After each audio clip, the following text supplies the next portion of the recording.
미라클 모닝 애청자 여러분 안녕하십니까? 저는 지난 8박 9일간 이스라엘 요르단 성지 여행을 잘 다녀왔습니다. 정말 많은 것을 보고 깨닫고 그리고 성경이 입체적으로 다가온 시간들이었습니다.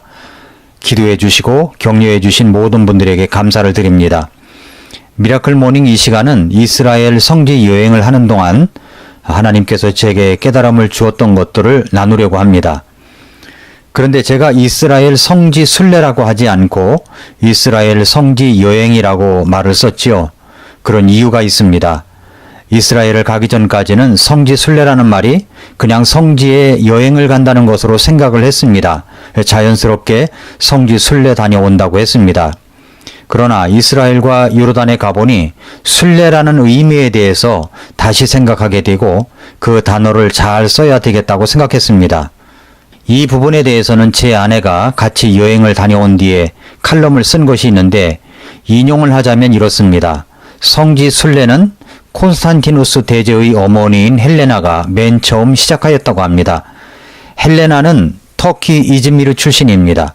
어떤 사람은 그녀를 하녀라고도 하고 시오노 나나미는 그녀를 가리켜 선술집 딸이라고 부르기도 하였습니다. 콘스탄티누스 대제의 어머니인 헬레나는 AD 270년 이 지역에 파견되었던 콘스탄티누스 쿨루스와 결혼하여 콘스탄티누스 대제를 낳게 됩니다. AD 289년에 헬레나는 남편과 정식으로 이혼하고 외아들을 키우며 혼자 살았습니다. 아버지가 죽은 후에 콘스탄티누스를 그 휘하의 군대가 황제에 추대합니다. 역사가 유세비우스에 의하면 AD 325년에 80세가 된 헬레나가 예수님의 유물과 유품을 찾기 위해 아들의 전폭적인 지원을 받으면서 예루살렘으로 향하게 되었는데 그녀는 갈보리 언덕에서 십자가를 찾았다고 합니다. 그것이 진짜인지 어쩐지는 알 수 없지만 그녀의 영향력은 정말 대단했습니다. 콘스탄티누스 황제의 어머니인 헬레나는 예루살렘에 주기도문 교회와 성묘 교회를 짓고 베들레헴에는 예수 탄생 교회를 지었습니다. 예루살렘이 이슬람의 지배에 놓이게 되었던 중세에는 로마가 기독교인의 순례지가 되었었습니다. 베드로와 바울이 순교하였던 로마는 베드로의 후계자라는 교황들에 의하여 가장 유력한 순례지가 되었습니다. 교황은 1300년에 로마를 순례하는 자들에게는 면죄부를 주겠다고 공표했습니다. 면죄부를 받기 위해서라면 십자군 전쟁에도 참가하였던 사람들이었는데 그들은 로마에 도착하면 7개의 교회를 참배하여야 했습니다. 순례라는 것이 신심이라는 대의 명분을 내세운 시민들의 관광 여행이었던 것입니다. 또한 중세 사람들은 면죄부를 받기 위해서 프랑스의 마르세유와 이탈리아의 베네치아에서 예루살렘으로 출발을 했습니다. 세상에서 말하는 기독교라는 단어 속에는 로마 개톨릭, 그리스 정교회, 러시아 정교회, 시리아 정교회, 아르메니아 교회, 콥틱 교회, 그리고 개신교회를 말합니다. 우리는 단순하게 생각하지만 세계 사람들은 그렇지 않습니다.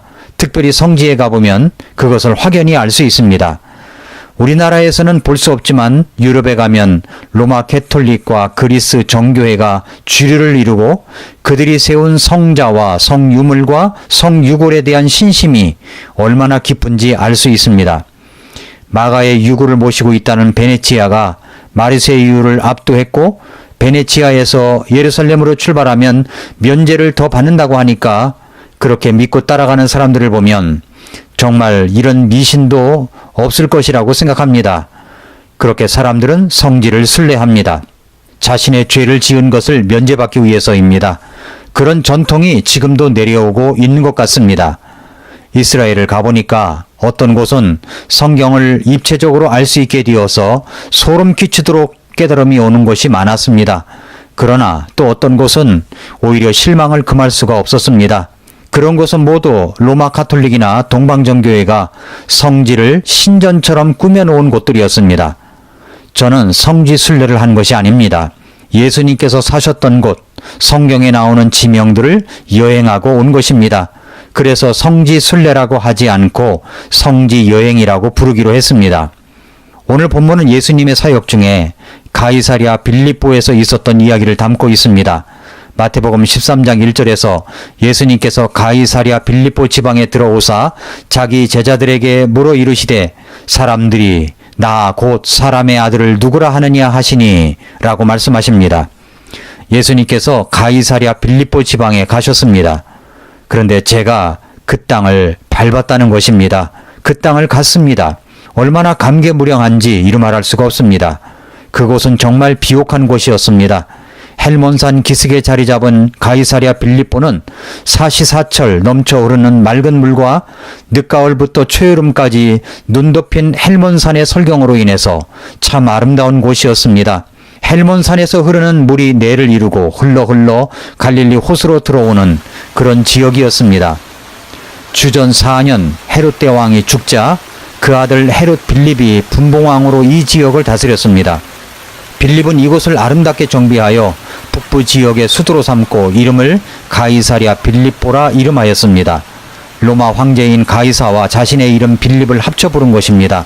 가이사랴 빌립보에서 솟아나는 수정같이 맑은 물은 요단강의 주류를 이루며 온 성지를 적시는 발원지입니다.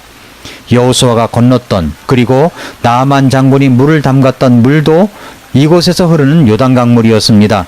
그래서 그런지 이 신비한 물이 솟아나는 가이사랴 빌립보는 가나안 시대부터 여러 신을 섬기는 신전이 있어 왔고 헬라 시대에는 판신이 숭배되었던 곳입니다. 가이사랴 빌립보의 현지 이름이 바니아스인데 판신의 피 발음을 못하는 아랍인들이 비로 잘못 발음하여 불려지게 된 것이라고 말합니다. 그곳에 판신전이 자리 잡고 있었습니다. 그런데 그곳에서 예수님께서 제자들에게 물으신 것입니다. 사람들이 나를 누구라고 하더냐? 그러자 제자들이 대답을 합니다. 마태복음 16장 14절에서 그들이 이르되 어떤 이들은 주께서 침례자 요한이라 하고 어떤 이들은 엘리야라고도 하며 다른 이들은 예레미야나 대언자들 중에 하나라고 하나이다 하거늘 라고 했습니다. 그러자 예수님께서 또 물으십니다. 15절에서 그분께서 그들에게 이르시되 그러나 너희는 나를 누구라고 하느냐 하시니 사람들이 신이라고 섬기는 그 우상신전, 판신전 앞에서 주님이 물으신 것입니다. 사람들은 예수님을 가리켜서 침례자 요한이니 엘리야니 예레미야니 대언자들의 하나라고 말하지만 너희는 나를 누구라고 하느냐라고 물으신 것입니다. 사람들이 예수님을 뭐라고 말을 합니까? 불신자들의 답을 보면 예수님은 4대 성인 가운데 한 사람으로 이야기합니다. 석가나 공자나 소크라테스나 예수님이나 다 동등한 사람들 가운데 하나라고 말을 합니다. 똑같이 종교인으로 취급하는 것입니다. 그러나 여러분은 예수님을 누구라고 믿습니까? 예수님이 석가 부처와 같은 종류의 분이십니까? 철학자인 소크라테스처럼 철학자입니까? 여러분은 예수님이 누구라고 믿습니까? 지금 같으면 이렇게 질문하시는 말씀입니다. 그러자 제자인 베드로가 이렇게 대답을 합니다. 마태복음 16장 16절에서 시몬 베드로가 대답하여 이르되 주는 그리스도시요 살아계신 하나님의 아들이시니이다 하매 예수님은 그리스도이십니다. 그리고 살아계신 하나님의 아들이십니다. 베드로는 예수님을 그들이 그렇게 기다렸던 메시아이신 그리스도라고 믿었고 살아계신 하나님의 아들이라고 믿었습니다. 그러자 예수님께서 이렇게 말씀하십니다. 17절에서 예수님께서 그에게 응답하여 이르시되 바요나 시몬아 네가 복이 있도다. 그것을 네게 계시한 이는 살과 피가 아니요 하늘에 계신 내 아버지시니라. 그렇게 고백한 네가 참 복이 있구나. 그런데 그것을 네게 알게 하신 분, 계시한 분은 살과 피, 네가 육신적으로 깨달아진 것이 아니요 하늘에 계신 하나님 아버지께서 그렇게 깨닫게 해주신 것이라는 말씀입니다. 사랑하는 애청자 여러분, 이 세상에는 눈에 보이는 신이 아니라 눈에 보이지 않는 우상신들이 얼마나 많은지 모릅니다. 사람들은 모두 눈에 보이지 않지만 자기에게 잘해줄 것 같은 것들을 따라갑니다. 돈을 따라갑니다. 쾌락을 따라갑니다. 사람을 따라갑니다. 우상신들을 따라갑니다. 여러분은 예수님이 누구라고 믿고 따라가는 것입니까? 정말 예수님이 여러분을 구원한 구세주시요 하나님의 아들이신 것을 믿습니까? 그렇다면 그렇게 믿으면서 어떻게 세상이 주는 것들을 따라가느라 그렇게 예수님께서 말씀하시는 것을 뒤로 던지고 있단 말입니까? 판신전 앞에서 제자들에게 물으셨던 예수님의 질문은 지금도 우리에게 말씀하시는 질문입니다. 사람들은 그렇게 말하지만 너희는 나를 누구라고 믿느냐? 예수님은 나를 구원하신 구세주시요 살아계신 하나님의 아들이신 것을 믿습니다. 이 고백이 진심이라면 우리는 매일매일 주님의 말씀에 귀를 기울이고 읽고 듣고 공부하며 나아가야 할 것입니다. 오늘도 미라클 모닝입니다.